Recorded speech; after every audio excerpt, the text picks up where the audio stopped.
In this video, I'm going to show you exactly how to track your real estate sales pipeline as a real estate agent and how to make sure that you're being realistic with your pipeline while also keeping your eyes on the absolute full potential of every client you are working with. As a real estate agent, if you do not have a systematic way of keeping track of your real estate sales pipeline, then you are leaving money on the table. It's as simple as that. By the end of this video, you will understand exactly how to see the full potential of your pipeline and track it effectively. And if you stick around to the end, I will show you exactly where you can download a copy of the spreadsheet that I use. So stay tuned. Hey everybody, my name is Mark Parsons. I'm a licensed realtor and I help other realtors step up their online marketing and systems to close more deals and get more sales. If that sounds like something you're interested in, smash that like button, click to subscribe to the channel and tap that notification bell so that you will not miss any new content. If you would like to connect on a deeper level or see how you can partner with us in your real estate business, in the description below, I will leave links to connect with us. There is a link to register for our weekly live roundtable mastermind. You'll also find links to our Facebook group, a link to book a one-on-one call, or see how we are working with partnering real estate agents looking to take their business to the next level. But without further ado, let me share my screen with you and walk you through step by step exactly how to track your real estate sales pipeline. All right, so now I'm going to go through exactly what I use to manage my pipeline. I think using Excel or a Google Sheet, I think it's what the Google Drive equivalent of Excel is called, is a great way to be able to manage it, to have your calculations and formulas already put in there, and to be able to quickly change, adjust, but more importantly, being able to look at it on a daily basis and see who of your closest people to transaction can use your service or can you add value to at that time to make sure that you are prioritizing your daily tasks to take care of your people, right? So anyway, this is a pipeline here. If you want to join in on masterminds with us, you can click there and register for that. But the buyer pipeline here, I mean, right now it's just generic. I didn't want to put any of my clients or potential clients' names in the document here. So you've got the names of the buyers that you're working with, the price range, not necessarily the price range, but the approximate price that they will be making their purchase in. You got total volume here, which just adds up all of the price range there to see the total volume you're working with. I mean, as realtors, we like to look at that number, but that's not really what we're calculating there. Then now with commission, the thing, every market is going to be different.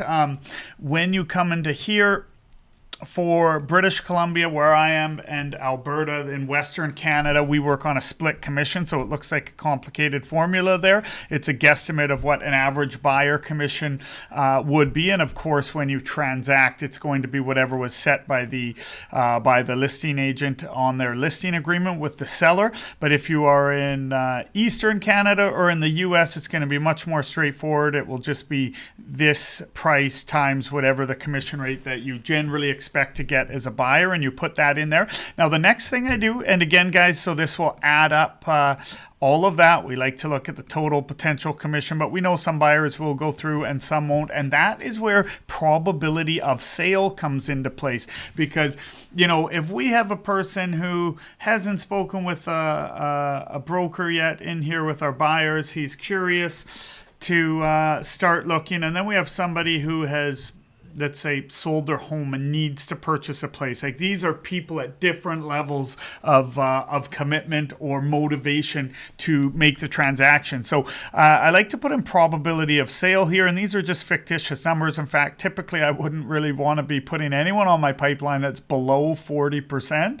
I want it, 50% and above, preferably 75% and above. But the point here that I want to point out is that the value of the pipeline is the commission you would get if you transacted on the sale that they were doing, but based off the probability of sale. So then what we're going to get here is a value of the pipeline that's based on the probability of these closing versus the potential value of the pipeline. So what this is just a buyer your buyer pipeline. Then we have your current listings. Now your current listings should be high probability of sale unless they are overpriced, but you got your seller's name, address, a little more information on your active listings, MLS number, date listed, date expired, the list price. So then it adds up your volume again.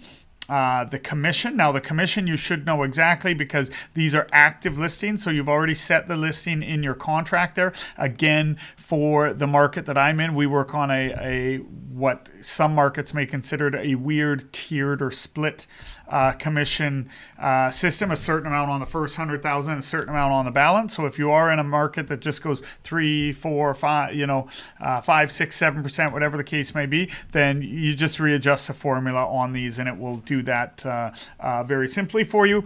Then we have probability of sale here, and your listings on the market should have high probabilities of sale. And then your value of pipeline. So the value, this 18,000 and change at 95% probability is worth 17,000 some change my pipeline. So now we've got my buyers, the buyer pipeline valued up, my current listings valued up. Then I have upcoming listings 1 to 3 months, and again it's the same thing, adds up the total volume, adds up total commission, gives a probability of sale or probability of listing, which gives you this commission times that probability to give you the value of that transaction in your pipeline. And it totals it up down here. So my value of pipeline is going to be the value of pipeline here added up with the value of pipeline here, added up with the value of pipeline here. The potential value of my pipeline is going to be the actual commission, assuming everything closed 100%. So it will, well, you can see it when I click this. You can see it's this number, that number, and this number. I mean, if you wanted to put total volume, you could, but I'm really only interested in the value of the pipeline and then the potential value of the pipeline. So, and you'll see the value of the pipeline is the more realistic number based on probability of sale, is including this one, and this one. Now, what I've also done, but it is not included into these numbers, you can, but I find that just waters it down more, is upcoming listings 3+ months out. So you can see this one is in gold, and gold. That means these are calculated into here. Down here, it is not in gold, but you still want to have top of mind your upcoming listings 3+ months out. Again, you're going to have seller name, address, price of home added up, commission that you expect to be charging when you list it added up, probability of your listing, which will give you a value of your pipeline, but this number is not included in here because we all know, if you've been in this business long enough, for potential sellers who are 3+ months out, that can turn to 3 months, can turn to 6 months, or 6 months to a year. You know, they're not really in that zone of, some will be exactly as they tell you. Of course, I'm 5 months out. I'm changing jobs, I'm moving here. Yes, of course, that one will be much more highly probable. Now, I would still keep it in here. I'd increase the probability of the listing, but anything 3+ months out in terms of the listing is not making it into the value of the pipeline. If you want to adjust that, you can just add that number. But this is how I run it. It starts off as a great template that you can use. You can adjust it to whatever you see will bring your metrics more value for your business, but the link will be below, or link attached somewhere in the description, where you can actually download a copy of this and start using it. I love it. I open it up every day to remind me of who I'm working with and think, how can I get them closer to their goals to help get closer to my goals. So any questions at all, guys, let me know. Bye for now. All right, there you have it. With that video, you should now have a clear idea of how you can manage your real estate sales pipeline effectively and realistically without losing sight of the full potential of what you have on the table. You'll find a link in the description where you can download a copy of the real estate sales pipeline spreadsheet that I used in the video. You can customize it to your own needs or use it as is. If you have any strategies that you use to manage your real estate sales sales pipeline that are working for you, comment below. I love to learn from other agents. Again, guys, if you would like to connect on a deeper level, join us in the weekly live roundtable mastermind and learn how we are helping agents get off of the transactional treadmill and make more money doing exactly what you are already doing, helping clients buy and sell real estate. Any questions or comments, comment below. I respond to 100% of my YouTube comments. Alternatively, book a one-on-one call from the link in the description below and we can chat on a deeper level. See you guys on the next video.